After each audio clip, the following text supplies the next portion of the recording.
he'll be facing West at exactly 12 o'clock.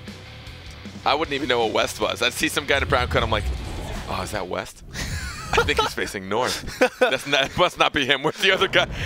There must be a bunch of guys in brown coats around. They're all facing the wrong direction. What we do is actually both of us, both of us show up, both of us in a brown coat at the drop zone, and we face opposite directions. So Burlington Coat Factory had a sale. Now there's a bunch of brown coats everywhere. Oh yeah, wait, no, a random coat factory. Sorry, they don't sponsor us.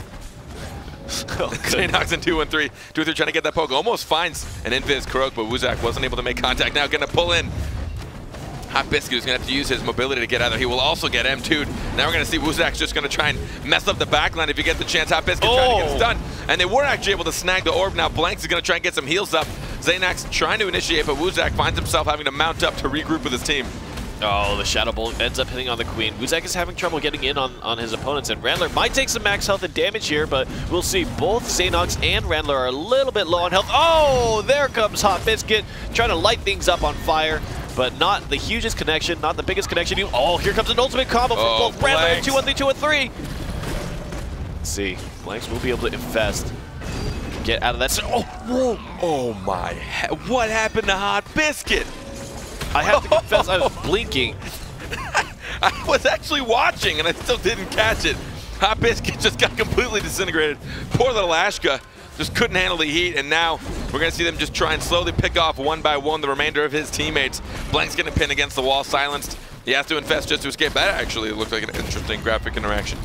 Yeah, Blanks was spending his time using infest to get out of that scenario, but instead, Randler, 2-1-3, 2-1-3, and Xanox turned their damage onto Ashka and somehow was able to explode him after all the chaos.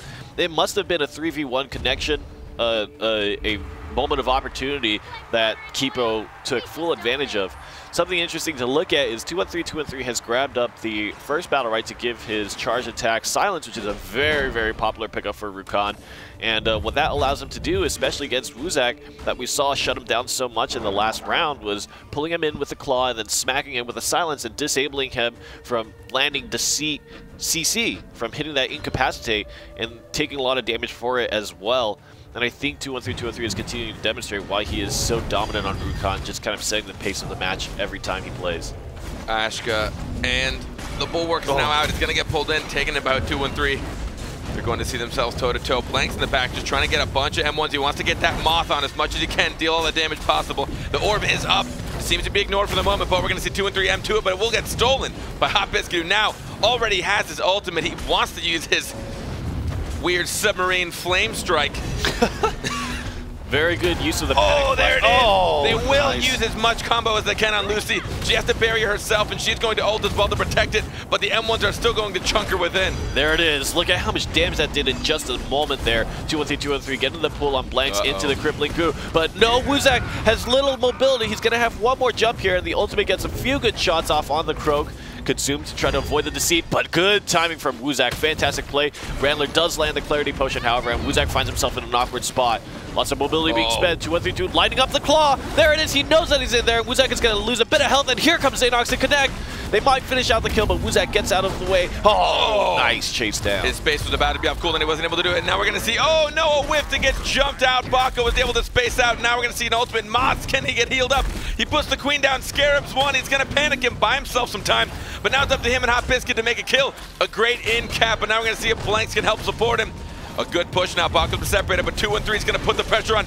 He now brings him into silence. A great petrify, but to what end? Will he be able to survive this? It does not look like it. He's infested. He's slightly protected, but 2-1-3 putting on the pressure. Oh, the shield actually gets dispelled by Randler, and now Blanks has no other option to save himself. Gets taken out, and Xanox is going to back away and play a little bit safe here. And they're going to be able to take center orb, and Hot Biscuit is left in a 3v1 situation with little chance to make anything positive happen for himself. Trying to run away, 2 rounds up for Keepo. One of the things I'm really liking out of what we see right now, Xanox and 2-1-3, 2-1-3 running the Bako and the Rukon. They are both beefy. They are huge. They are tough dudes, and they know how to protect Lucy. And that's tough. One of the things about Bako in 3v3 is his shield is so good because it applies to all 3 members of your party. That's a lot of mitigation overall, and it can really take a lot of pressure off of your healer. Not having to try to top everybody off all the time makes it harder for a team like Project Horizon to decide which target to jump on because it's harder to push their health levels down to try to push max health. Just to give you an idea, by the way, it's 40 damage shield per person. So that is an accumulative 120 shield for your team in an instant if you're near all your allies. Which is, I mean, just think about that for a second. Think about that. It's a lot of health, a lot of mitigation. Also the self-sustain from Rakan, so he doesn't need the babysitting from Randler nearly as much. He can kind of go in and mitigate damage himself. Hot Biscuit already using that spacebar. Get away from Xanox, does not want to get jumped on. Oh my God. On Wuzak. He's got to be careful. He's trying to save that spacebar. Now he's going to try and go in and help out where he can. Another pull on Hot Biscuit. He's going to have to try and retreat from there. He will get silenced, but now they're going to try and engage on Pestilus. He does get the infest on the Queen, trying to use it to escape, not dealing the damage. Now Wuzak's going to find himself on that back line. He wants to put the pressure up. Can they get a stun combination? For a team that is so vulnerable and requires high execution as well, Hot Biscuit, Wuzak, and Blanks are running, I think that 2-1-3, 2-1-3, and Xanox in combination with each other have all the tools they need to make things really tough for them. Oh, a deadly inject will pop. Pestilus goes down. And it's just all about space control for Xanox in 2-1-3, 2-1-3. They are comfortable sitting in the middle of the map and just pushing aggression onto Hot Biscuit, Wuzak, and Blanks, eventually making the kill on Pestilus. I haven't seen a convincing aggressive play from Hot Biscuit or Wuzak that makes me confident that this composition can even put a dent in what Randler, Xanox, and 2-1-3, 2-1-3 are running. It is a little interesting. We don't normally see this composition that we're seeing from MyCon Keepo. We know 2-1-3's great Rakan. I mean, pretty much they're playing their strengths at the moment. But it is interesting, and now 3-0 in map number 1. Remember, folks, it's the best of 3 maps. So the first map is down. We have a chance. Project Horizon can potentially come back from this, but as you said, they are going against one of their own. 2-1-3 now. 2-1-3, 2-1-3. The Betrayer. The Betrayer. Who is the real Betrayer, though? Just because Blanks has established the old team name. I mean... That's true. They could have been like, get out of here. Who knows? Public news and public media could have portrayed the situation in a different manner. I just want to call him the Betrayer. It's a cool title. Betrayer. Like, I'd want to be called the Betrayer. 2-1-3, 2-1-3. Rakan, the Betrayer. Pretty cool. But yeah, I think that it's very interesting. Success for 2-1-3, 2-1-3 has not quite been as solid as success has been for Blanks. But in 3v3, it's a different ballgame, right? There's a lot of different considerations that your teammates are a little bit different. Playing Randler and Xanox in 2-1-3, 2-1-3, they might all have better synergy than they each do individually. And same thing for Hot Biscuit, Wuzak, and Blanks. I mean, that's a little bit different. Blanks and Hot Biscuit were part of the original Project Horizon, and Wuzak is a new addition. And maybe something is a little bit different. You have to think as well that this is the only other Croak composition that exists in competitive EU BattleRekt. Now, we've spoke a bit on ultimate combinations and being able to pull them off using 200% energy to make sure that both your ultimates are more useful, and then also positioning. Talk about key, and when you find yourself in the wrong place, what can happen? Poor Hot Biscuit, though, is going to find himself between 2 ultimates. Yeah, and I think that it's tough, especially when he spends his ultimate there and he doesn't get the returns that he's looking for. Take a look at this Crippling Goo, going to put a lot of pressure onto Pestilus, and he's going to be forced to use the Infest cooldown just to save himself. What ends up happening is Ashka gets pulled into the Crippling Goo and has to spend a cooldown to jump out of there, but again, 2-1-3, 2-1-3 landing a big claw. And you saw in the second and the third rounds, he took BattleRekts to increase the effectiveness of claws, lowering the cooldown by a lot if he lands the claw directly on a target, and he did that so many times in that fight, both on Croaks that were stealthed up, or Ashkas that were running away, or Pestiluses that had Infest down, just in so many different situations, constantly pulling them in, and then with the combination of having that silent swing on his mouse 1, just made it so that players were convinced to spend cooldowns on it. Especially when your claw has a root on it as well. The root and the silence, like we talk about for Jade with disabling shot, when you put root on it and it silences their opponent, it's effectively a stun. It's basically a stun. You get a, I think 1 second long is a silence, a 1 second long stun. That's great, because then Xanox and Randler can both pile in damage, and it convinces you to push away. Now, we're going to go into this map number 2 and see what you can do, but you mentioned a bit on Rakan getting the BattleRekt that decreases the cooldown of his claw if he lands it, correct? Yes. Now, I find that it's interesting because it gives him more options in the game. It gives him you know, if he does land it once, then he's going to have another option sooner to maybe pull and really move that position around, giving him more utility. While it might not be a bigger damage output, it definitely helps him kind of mess with the team's variety a bit more and where they're going to position themselves. But now we're going to see a switch over to Freya Xenox. They just want to put on this pressure early on, and 2 and 3 now on Bako. I really like these teams kind of adopting, playing multiple characters. Oh my god, the Bulwark at just the right time, and Hot Biscuit hits himself with one fireball, decides that it's not a good way to go, and is going to cancel it out. Xenox 2-1-3, 2-1-3, and Randler will actually secure the first center orb and take a good foothold in this first round. Wuzak being completely removed by a panic into a wall, running into a wall like some sort of NPC. Now we're going to see Hot Biscuit. Oh! Getting both! Hot Biscuit and Blanks completely melted down. What a fantastic thunder. 2 for the price of 1. And again, just look at the way that Project Horizon is able to dismantle the defenses and the offense of Hot Biscuit, Wuzak, and Blanks. They're so high health. There finally is the ultimate that comes down, but Hot Biscuit's dead now, and Wuzak has nothing to his name in terms of health either.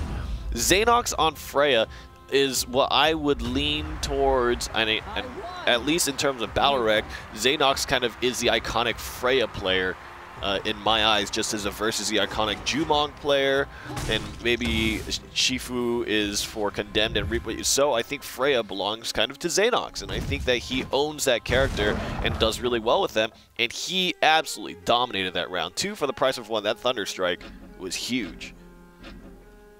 Him and Bako just in that front line. Xenox and 2 and 3 really trying to push through, push them back into that corner.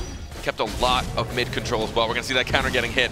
Well timed now. Blank's going to use a spacebar already, but after that we're going to find him vulnerable. They're going to put it on Hot Biscuit, who has to jump out. Him and Blanks now find protection in the corner, but Wuzak is going to take a lot of hits in return. He will get in-capped out of this battle, and now they're just going to take center orb. And again, easily going to their end. Xenox only has the meter. He's going to use some EX bar and spend a little bit of it, so his ultimate is a little bit a ways away and spends more of it too. So they're really looking to play a more aggressive game in terms of just mechanics here instead of looking for a big ultimate. Well, let's see, huge double in-cap from 2-1-3, 2-1-3 is going to try to set things up. They get the in-cap on the wall on Hot Biscuit, and now Blanks is in a little bit of trouble. Xenox going in hugely aggressive, but Wuzak is also low, and Blanks cannot heal him up. They get yet another orb that is 2-0. Now we're going to see the Scarabs come out. He's going to use it to heal, but he will get stunned out of it. Xenox will get ulted through Ashka.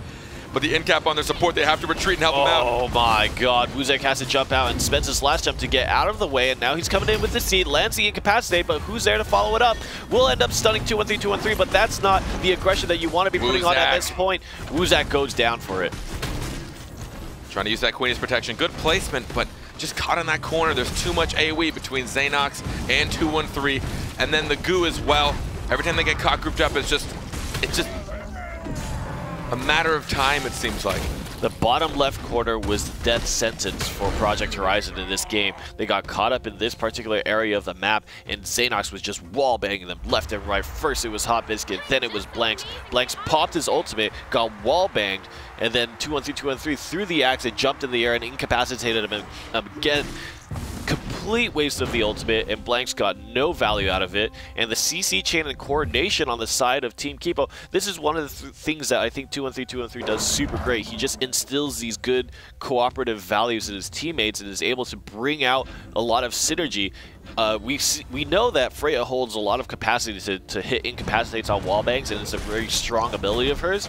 But 2-1-3, 2-1-3 is really the first player I've seen make full use of that and really combo with the CC in a very intellectual way. Just taking out that Queen, but 2-1-3 took a lot of damage to do so. Xenox is kind of will not get procced.